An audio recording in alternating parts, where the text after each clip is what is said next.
All right. Hi, Denim. Thank you so much for joining me here today on Vonvo.com. Today's date is April 21st, 2013, and we're here to discuss the Boston bombings. Just before we get our conversation started, I wanted to go over two quick things. The first is that right now this conversation is being recorded, and after the recording is completed, I'll be uploading this video to the internet to our YouTube channel. Is that okay with you? Okay, great. Yeah. And then on top of that, here at Vonvo, we're all about our conversation staying both civil and valuable. We don't want there to be any personal attacks against anyone if someone joins the chat room.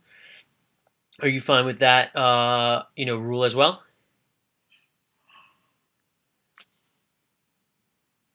Yeah. Okay, great. So then let's get our conversation started. Would you mind just easing our way into things? Would you mind just giving a quick background of yourself to the different people who are watching this video now and those who might watch this video later? A quick background of yourself and why you're so passionate about the topic.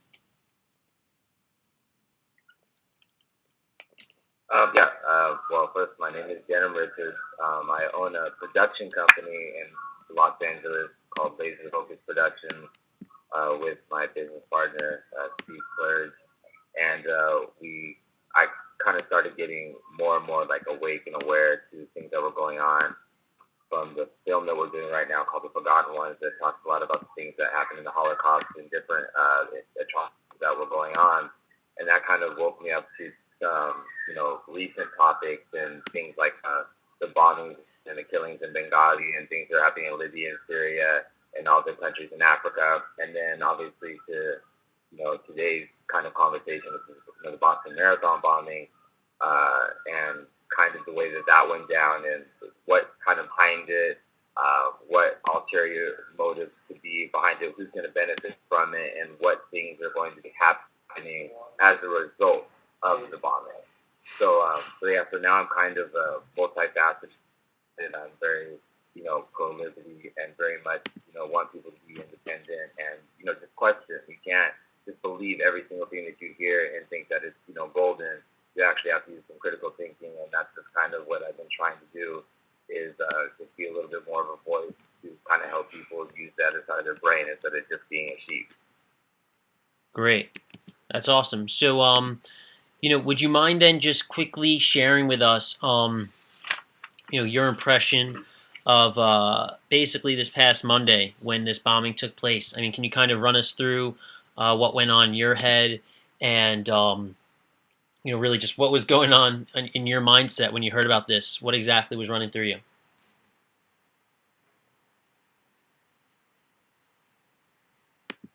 Well, the sad thing is, wasn't really all that surprised. I was actually out to lunch with one of my friends, and when I had saw the tweet, and then I went to the restaurant that I went in, it was obviously playing live, and I wasn't really in shock because I kind of figured something else was going to happen.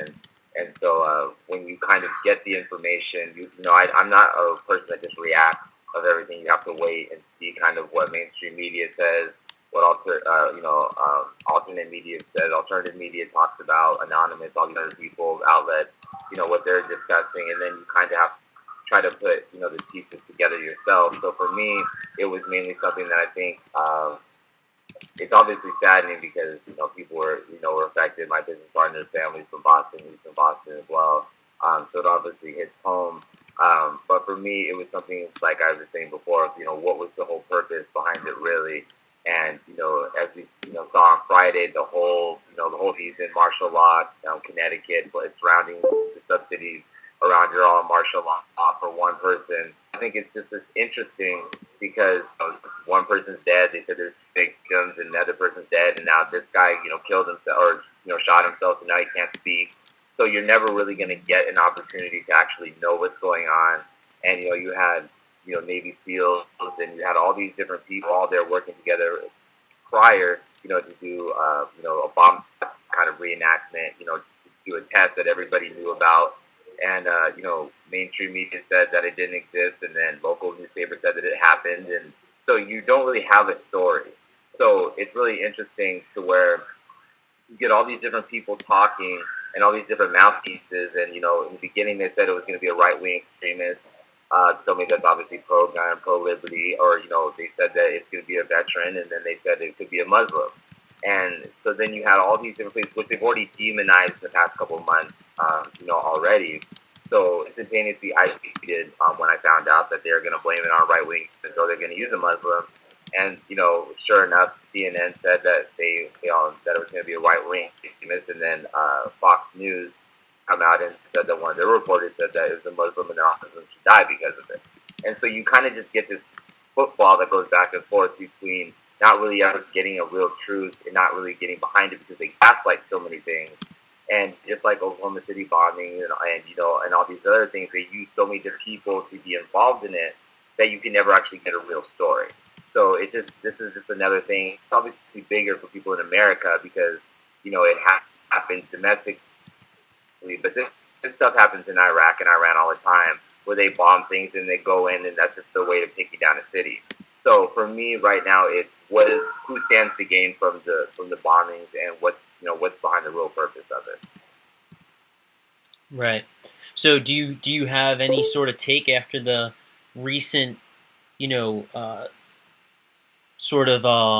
recent news that's come out and revelations? Like, do you have any what's been revealed? Do you have any now sort of finalized stance on what you think has actually taken place here? Are you sort of critical and a little skeptical of what's actually gone on?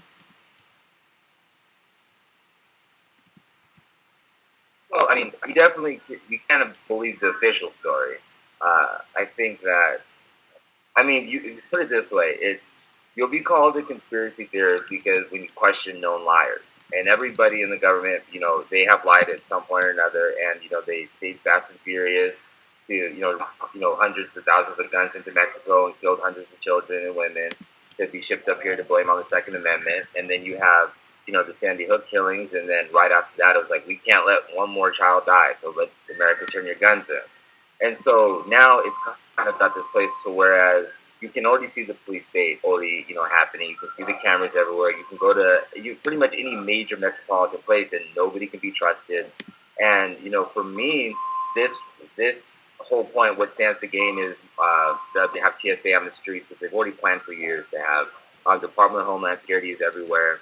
So for me, I really think that it just has to do with being able to bring in their state, being able to bring in their quasi, North Korea kind of way of living, where you never know who's going to bomb us, you never know.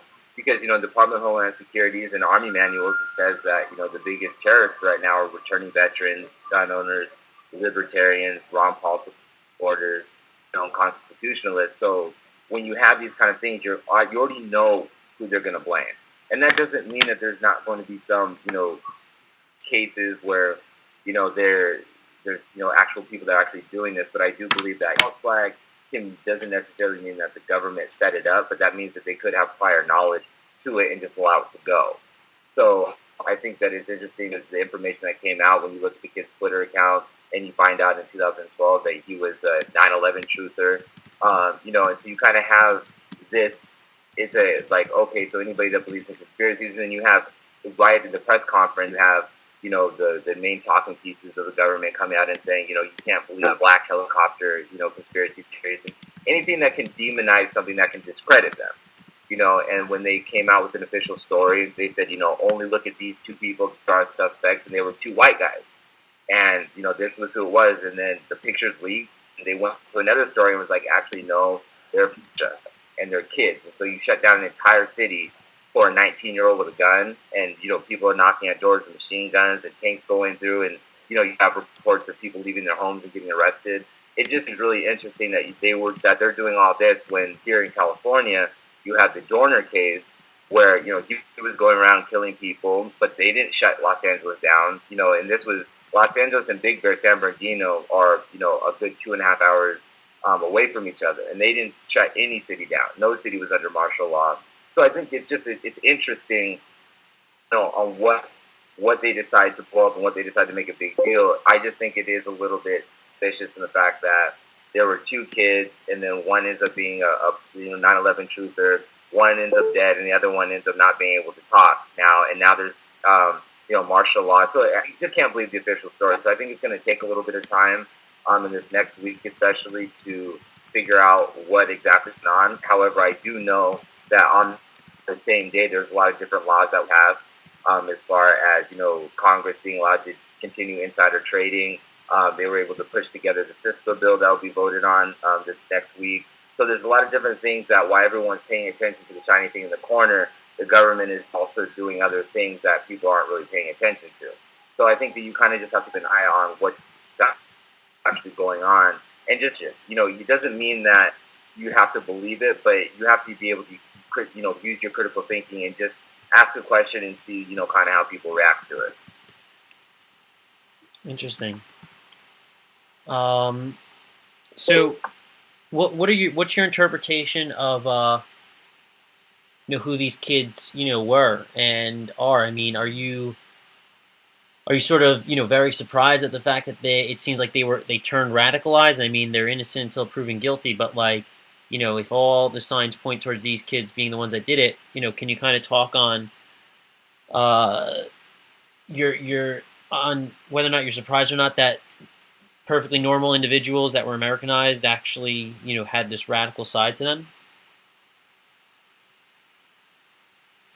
Well, I mean, I think you have to say that you're not really surprised. I mean, it came out during September 11th attacks, and this is just on record. Congressional testimonies that the people that took the planes into the World Trade Center were trained here in government facilities in Florida, and so it's kind of like you can take anybody and turn them in. I mean, it turns out that Adam Lanza he was under a DARPA mind control program, and his dad worked at the CIA.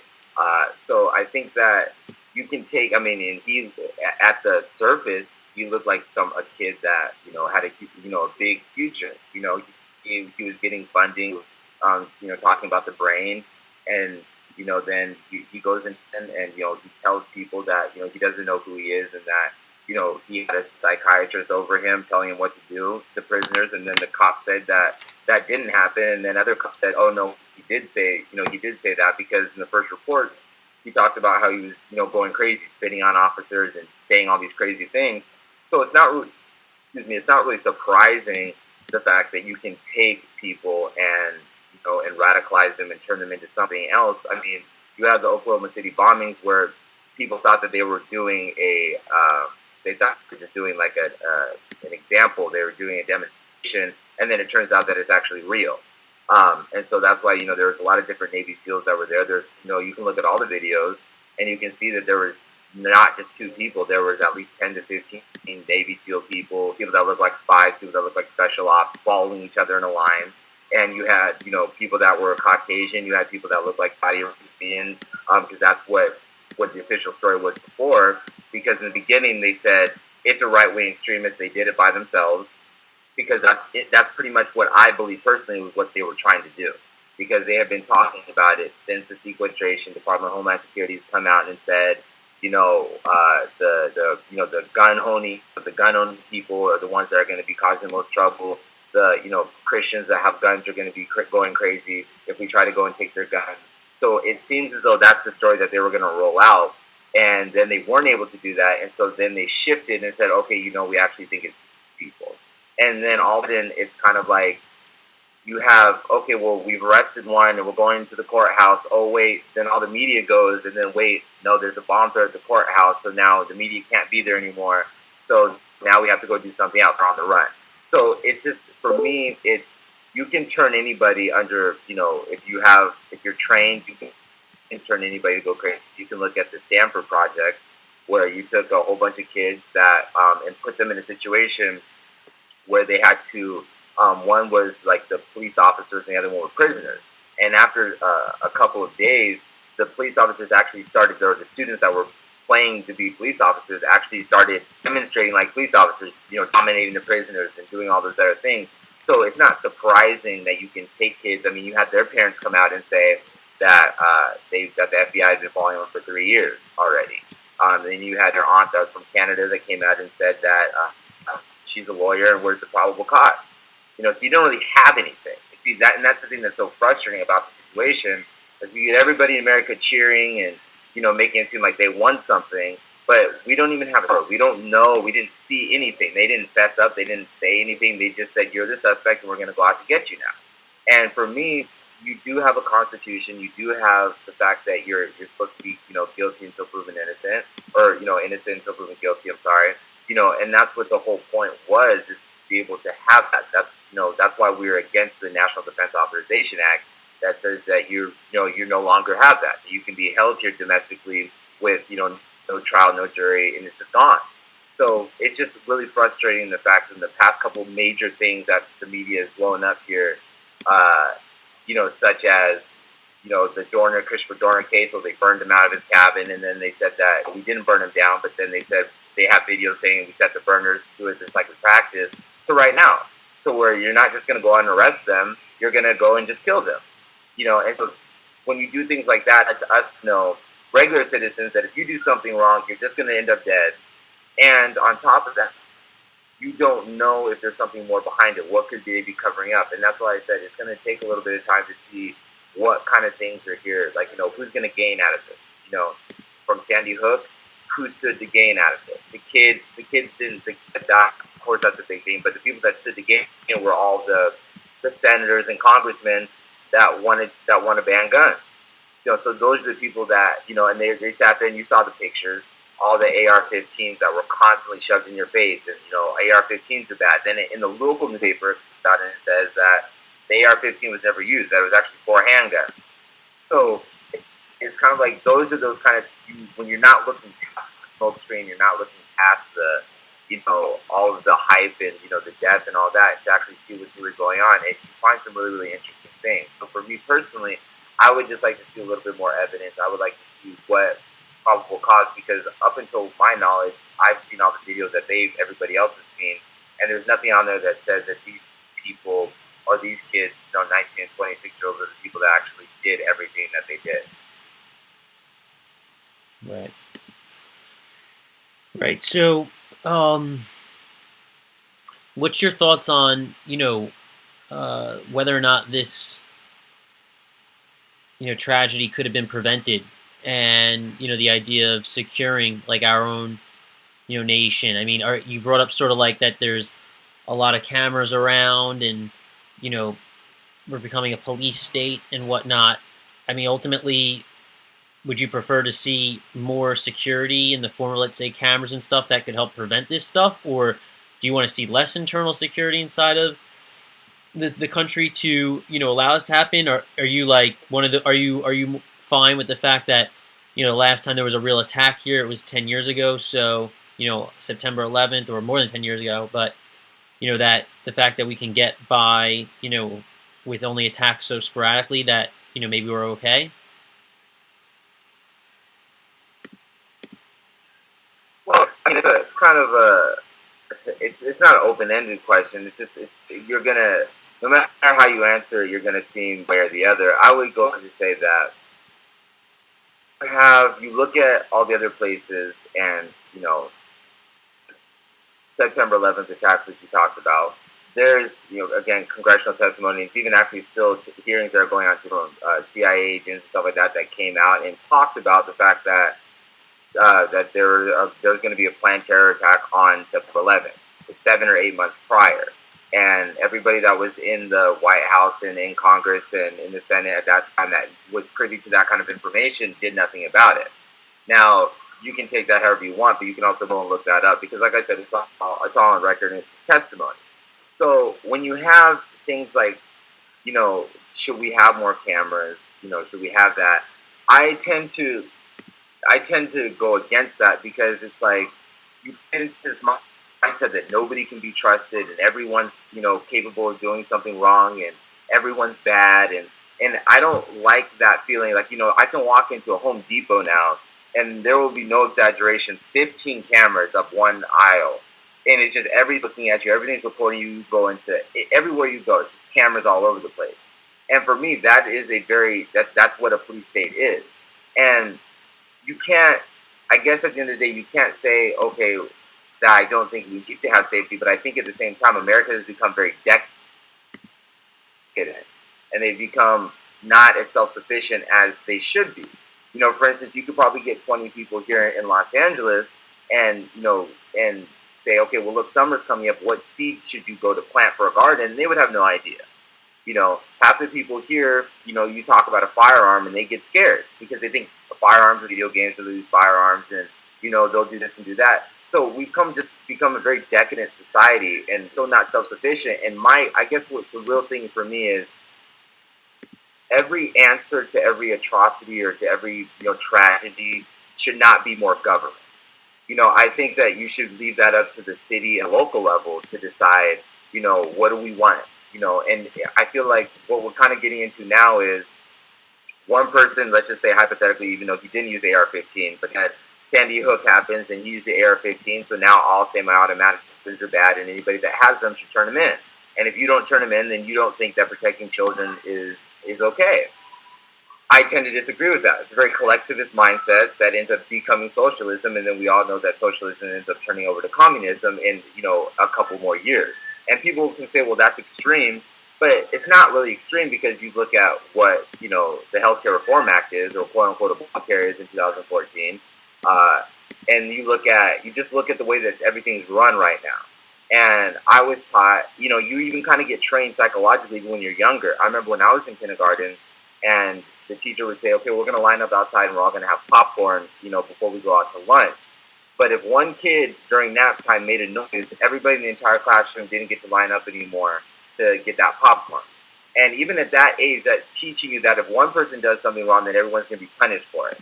And see, that's kind of where I tend to draw my line. And that's why I think it is up to the states, because, again, we are the United States.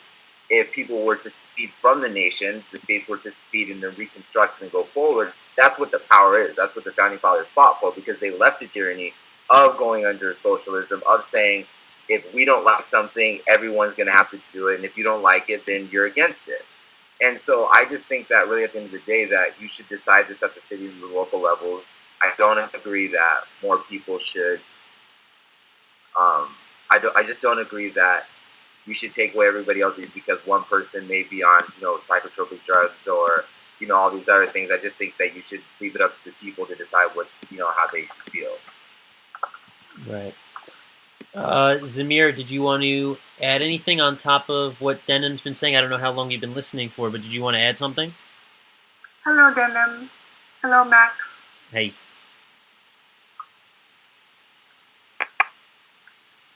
Did you want to add something? Toda, shalom, you here. Denim, I think you make a very valid point.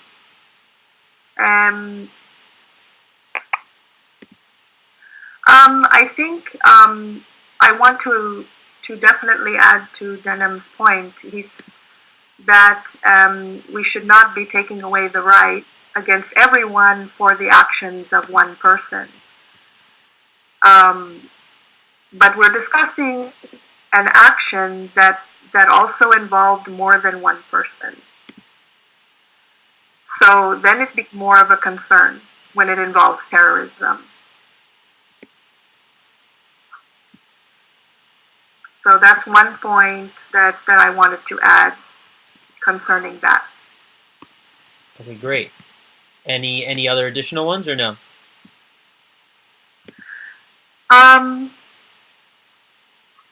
Basically, terrorism involves networks, not just one individual thing. And when you have that type of situation going on, there's a reason for public concern. And that is something to shed light, especially the magnitude of this very terrible event that happened, that injured so many people and also took the lives of people.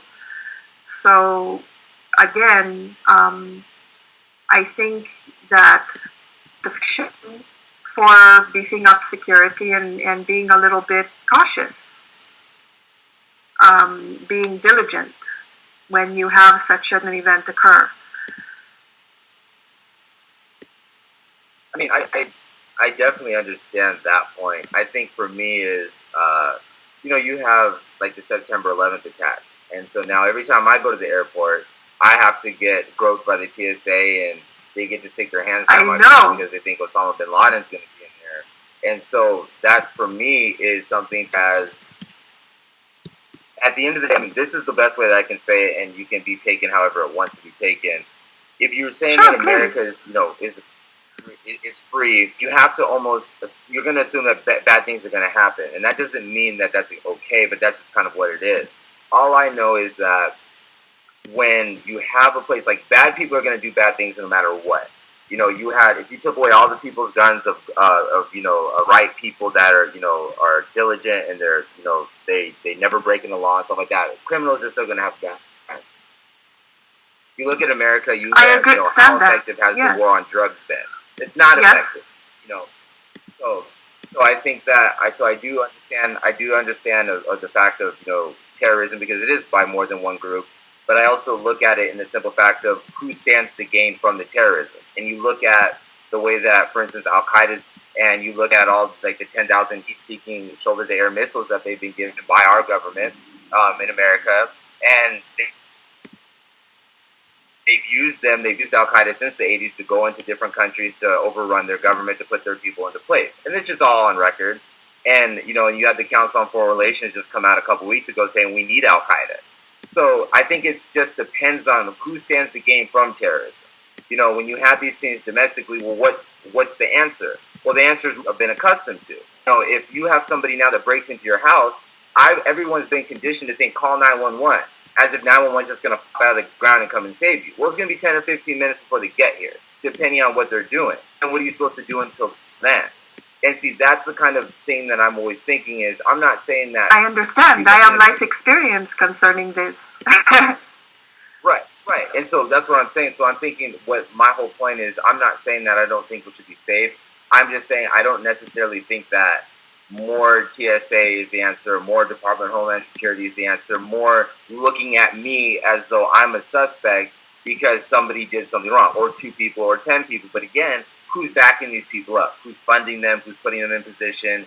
When you already had, bomb squads there prior, to the bombing, you had dogs that were everywhere. You had numerous people, hundreds of people that were running the marathon say, yeah, we thought it was kind of weird that there were bomb-sniffing dogs at the start and finish lines, and they were told us, just don't worry about it and just keep moving. So then that kind of leads you to a question of concern, okay, well, what's the point? And for me, the point is more government, because they want a police state. They want the North Korea. They like the China. They like to have everyone looks at you, everyone's a suspect, no one can be trusted. And I feel like if I want that, I should move to Korea and not live in the quote-unquote, land of the free. Well, I understand your point, and regarding the bomb sniffing dogs, there are some substances that are used that the bomb sniffing dogs would not be able to detect. Just so you know, there are certain scents that dogs biologically detect, and basically,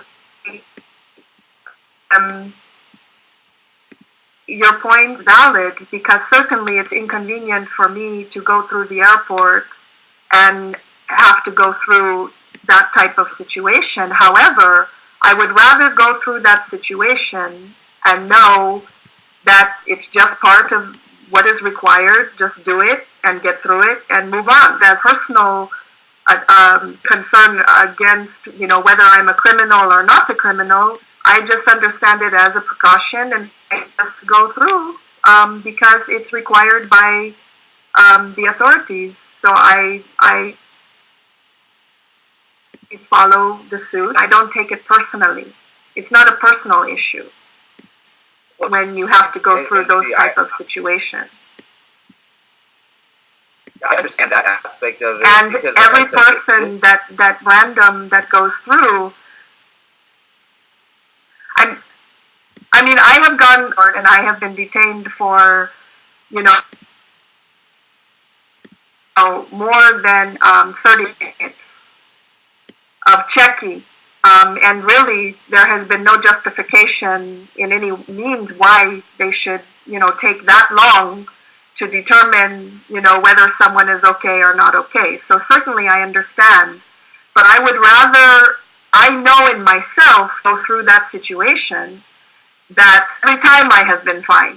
I've just, gone through the routine and done whatever has been asked of me, and I end up fine. Right. Right. See, I think that's kind of where that's where the issue is play, because everything happens incrementally,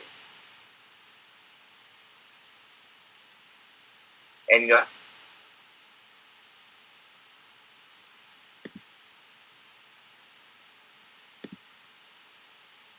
I'm not hearing you, Denim. Yeah. There's and see, for me, it's this notion of I want to be safe. So it's the fear that something can happen, which is why I should give up my liberty. And see, I'm a constitutionalist libertarian, so I'm very pro-constitution, and I'm very for liberty, and I'm very for less government. I don't think that, like, if something happens to me, if somebody breaks into my house, I'm not calling 911 first thing. I'm going to defend myself. If I was married and I had kids, I'm going to defend myself. And so there's this point to thinking that the government and that government officials or different units of the government like DHS and TSA that they can somehow protect you and that they should make you make you feel safe. And I get that aspect of let's just go along. Like, how much more are you willing to just accept? It's okay, great. When I go to the we had this September 11th. Okay, when I go to the airport, you just take down your hands down my pants because Al Qaeda is in there, even though you publicly run them in Libya and Syria. So that's okay. So go ahead and do that. Now we're gonna have this, and now every sporting event that you go to say is gonna be there, and it's just everyone's a criminal kind of thought process. And see, even if you know personally that you're not a criminal, it's still it's still what the mindset is. No one can be trusted, even though on record, governments all across the world have killed 290 million plus people. I mean, you can look at what NATO and Africa are doing in other nations right now, in Libya, in Syria, in Africa. Killing people, just going in and but what happens is, and you have like the women in India, that they're getting gang raped, and they say that they want to have the right to bear arms. Well, they're not going to get guns. But they want guns so they can defend themselves. But see, what happens is that when only the government has guns, then guess what we become? We just cannon fodder. And see, that's kind of the whole point. Well, India follows. India is a little bit complex. India is a little bit different because basically, there are Hindus that follow the practice of Dharma. They practice Dharma, and what Dharma means is nonviolence. So many of them actually, there are some of them they are crossed the point now after all of the atrocities committed against them and the neglect of their police and the neglect of their government to take action. There are some of them that are strong enough to speak out. But remember, India is a very, very complex country. And there are many different opinions in India. Many Hindus, for the most part, they feel that they need to learn how to defend themselves because they come from a culture where they practice pluralism in a very pure form, and they also are very nonviolent people culturally. So for them, the self-defense, their history, they do have historical points in Indian history where they had aggressive battles, but it took a lot, according to the side of Hindus, for them to develop a practice where they are now, which many of them follow Dharma. So they're not going to be inclined individually. Some of them don't even have access to the internet or any ways contact a way to police their societies in some regions of India. So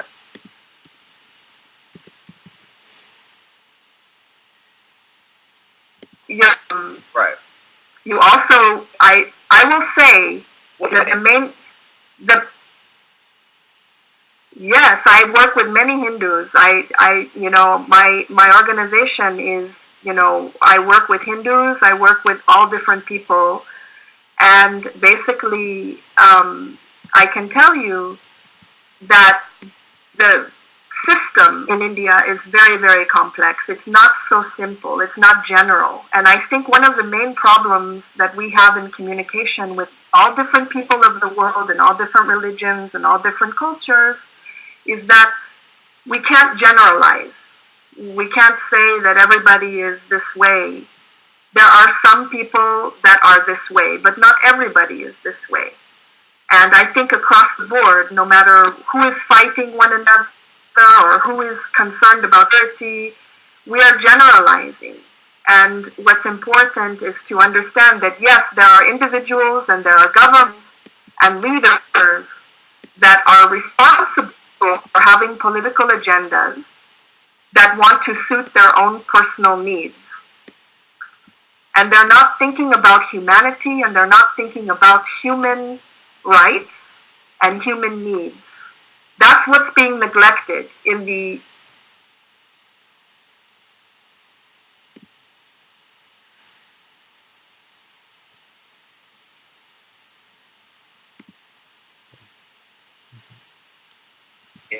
is that there's, like, I understand that, but see, the one thing that I think is a kind of a unanimous thing around the world is that a majority of people just want to be left alone. They just want to do due diligence. They just want to work hard. They just want to raise their family. They just want to be able to have a good home. And they just be able to defend them. My point is that of course it's a brainwash. It's a brainwashing of society throughout all societies that you're not safe unless we tell you that you're safe, and we're going to go ahead and we're going to go ahead and protect you, but or you have to give up. Yes, I understand. Something in order to protect that.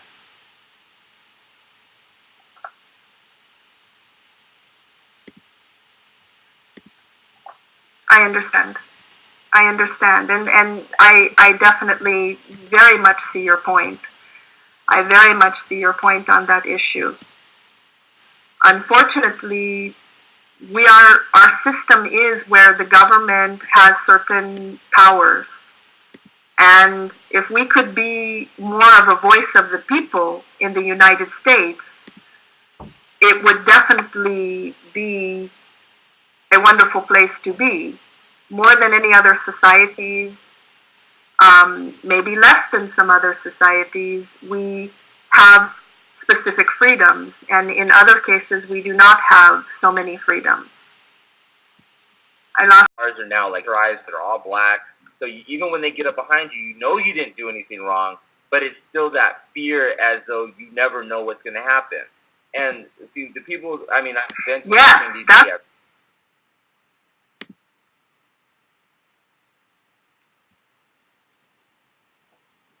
People, even at the grassroots level, that they run for city council, then from city council they think I'm going to go to Congress and so on. But when they go into Congress thinking that they're going to change the world, if you will, they're told just to get in line. They're told, you sit down, you shut up, and you follow this agenda, and just be happy that we're going to roll out the red carpet for you. And see, the issue for me is and that's where really the decadence of society, because we have, especially for people in my generation, we're so concerned with what sports is on, what reality shows on, just anything that keeps you uninvolved from the things that are actually happening. And that's what worries me, because it's like we are in a zombie-like state. So then when you have things like the Boston Marathon bombing, it puts this fear in front of them that just says, okay, let me give up whatever I need so you can protect me. Because they're so decadent now that they don't even know how to help. They don't even know what going outside is. These kids are playing on artificial, surfaces and turfs, and they just don't know what really touching dirt is anymore. And that's really for me what the issue is. And I've seen the things that go on in Iraq and Afghanistan and 9 countries. They just want to be left alone. And but then they're demonized all day for being called a terrorist, for being a terrorist. However, if I were to go invade a country and then defend myself, I wouldn't be mad at that. Of course, they're going to be called terrorists. So it's just this feeling of you can't seem to get anything across to the vast majority of people unless there's a Boston Marathon bombing or unless there is a Sandy Hook shooting. And I believe it was Stalin that said, one man's an atrocity and a million man's a statistic. And it's like you think about all of the children and women that have been killed in Iraq and Afghanistan from United States drone strikes. That's not in the newspaper. That's back of the paper. But then you get kids here that die. They personalize them. They say all of their names. They talk about what they were doing, all these things. But what about the kids that are dying overseas? And see, I don't see the color of somebody's skin. I don't see their religion. I see them as being human beings. And so for me, at the end of the day, it really does come down to if you're not going to do what you said that you're going to do in your office, you need to get out. But if the people need to demand that. I don't either. I mean, I deal with people all over the world, and from many different religions. Agree. Right. And see, it's just the political infighting. I agree 100%. I think that if more of us and more people all over the world. Right. But I think, like you said earlier, I think if people all over the world would carry that philosophy, it is a fear. Clearly, it is a fear because people are afraid of something that is different than themselves, and they're not willing to learn about somebody else that is different than themselves. That is very much a major fear of many people, and it doesn't only. It's not only come to the United States, America. It's also all over the world. I think there are certain barriers that keep people apart rather than bring them together. Of course, you look at everything that's going on in the Middle East. And I don't think it's confined only to America. I think that all over the world there are. Yes. No, it's not. Yeah, it's not confined to America. I know. You look at the things that are going on in the Middle East. You look at the things that are going on in Africa. But see, this has been going on since the dawning of time, where you'll have the same color of people, but then they just take one thing that the person does, and then all of a sudden that stabilizes these groups to get them back and forth. But what has been learned is religion is one of the greatest ways to keep people from talking and to be accepting. And we're not here having the discussion of which religion is right, which religion is not. It's the principle of the fact that you can cause an infighting when you can get enough people to disagree on one thing. It's like here in America. You have the Democrats and the Republicans. So instead of actually the vast majority of people here actually listening to issues, it's, oh no, I'm a Democrat, so Republicans are bad, or I'm a Republican, so Democrats are bad, or I'm a part of the Tea Party and feminized. So I think that really, like, that's why many people leave. Many people leave these parties and they become libertarian like yourself. Yeah. And many other different parties sprout up because they can't agree with these major parties. Well, and the thing is that definitely you have to. My thing is, at the end of the day, it's you have to be able to have more people that can wake up out of their zombie-like state and really be able to be willing to look past. I mean, I have people ad nauseum tell me because I'm African American, so I should be happy because Obama's in, and because he's black or half black, should be happy because I'm winning. But see, I don't see that. I just see what you do and what you're not doing. And that's the thing that's so frustrating, is because I look at the things that are going on in the Middle East, and that's why it's funny, because the mainstream media here will sit there and go, oh, look at the people in Iraq or people in Afghanistan. Their news says that they don't care about the things that are going on in the Boston Marathon. But of course they care, because this happens to them every single day. Every day they're getting bombed with something. Every day there's a drone strike. So I wouldn't be sympathetic to us too if every day this was happening in my city. And that's the thing that's so frustrating, is that people don't have the ability in this day and age, because they're so brainwashed to being so for or against one thing, that they can't see that just because somebody's Muslim that they're still a human being, or just because somebody believes in this that they're the same thing, or because they're 10,000 miles away that they're the same. And until people can really break out of this brainwashing kind of collectivist socialist mindset, America will end up in a very short amount of time to be no different than these other places.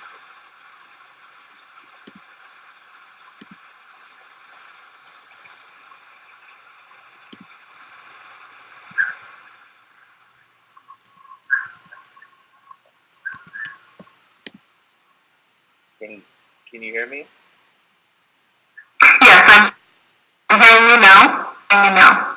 So you made a point about being African American. I missed the point from there.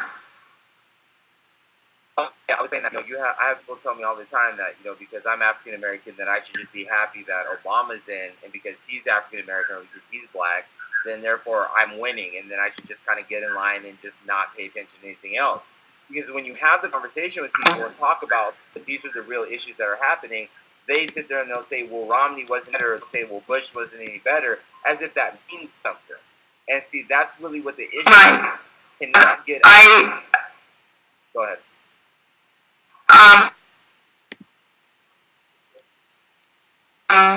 I find that comment to be very. I think that comment is ignorant in many ways. Well, yeah, see, these are the people that we're trying. I don't think it's.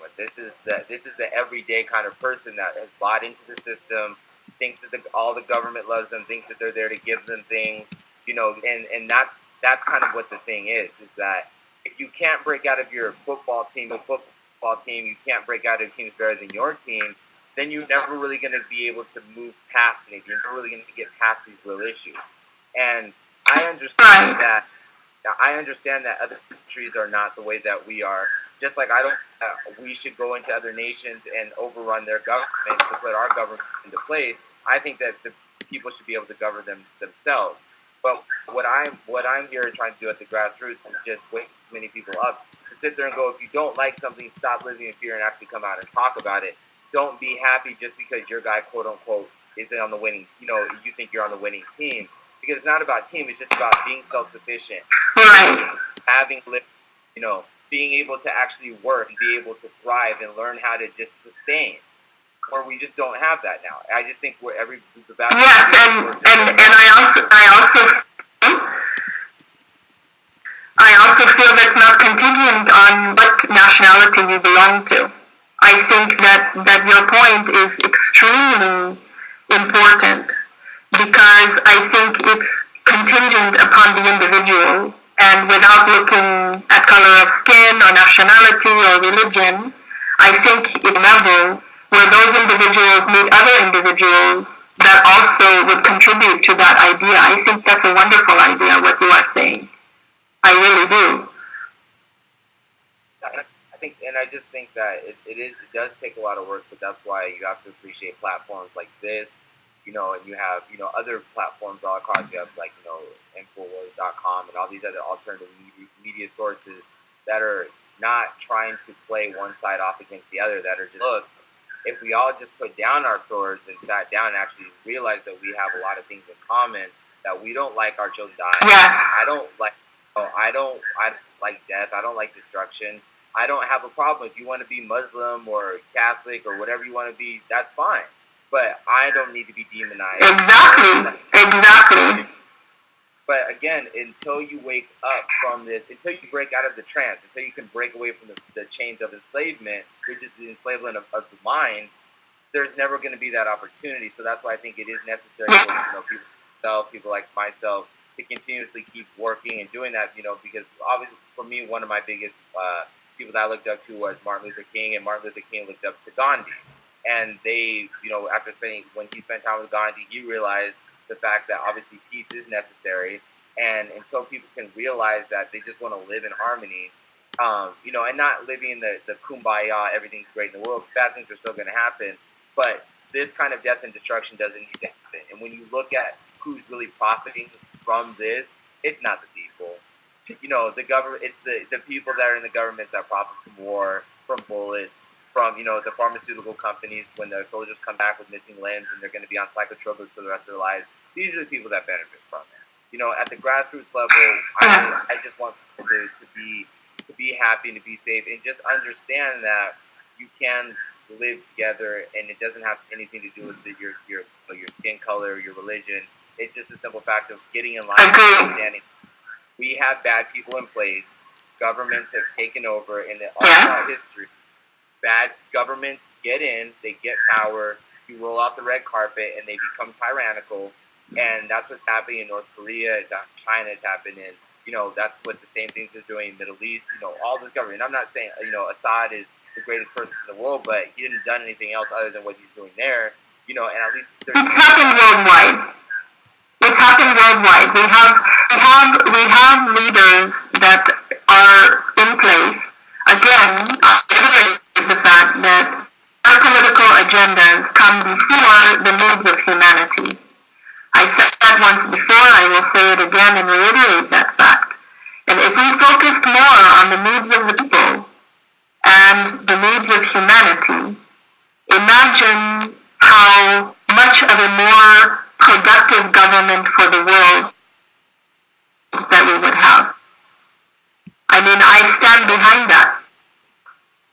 I don't believe that one government should take over another government. Oh, no, I think it also means that but I don't believe that people should be exactly. It's on an individual basis. The people are most for taking it at that level. It takes people that have motivation and inspiration to make a country great. And when you have the collective cooperation and participation of every citizen, no matter what their race, no matter what their religion, you have the best chances to be able to form a government and a society, I will say more a society that is productive for humanity's sake. Yeah, I think everybody has to be able to do their part, but they need to find their spirit. Like, a lot of people have been saying, like, America needs to find that spirit again. I feel like their backs have been broken, and they need to kind of find that inspiration and to be, self-sufficient and not just rely on other people to support them. And I think that's kind of where everyone's lost it, and that's where we become so decadent. So I'm excited for the things that are going to be going on in the future. However, the way that things are looking right now, if you just based off of the bombings there, I think that it's going to be really interesting to see kind of the things that happen if people, are going to accept, more TSA, they're going to accept more Department of Homeland Security, how much further people are going to accept before they kind of wake up. And if they do wake up, I hope it doesn't end in violence and stuff like that, that it hopes in a peaceful kind of, revolution of thought.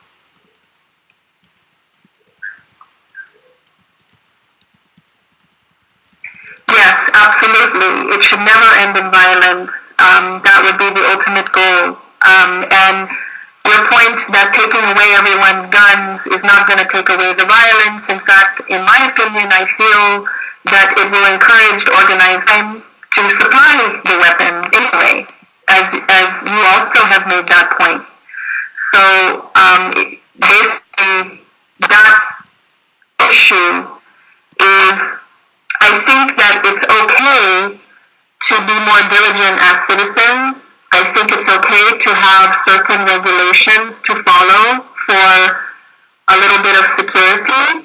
But I think that there is a limit. I think that when you go overboard with it, it becomes a problem. And it's clearly a problem. So, and I definitely like your idea about putting things on the table and meeting the challenges, setting the challenges that we're facing, and collectively put in some ideas and able to solve those challenges rather than creating more and more challenges. I think too many people are focused on creating too many challenges instead of solving those challenges.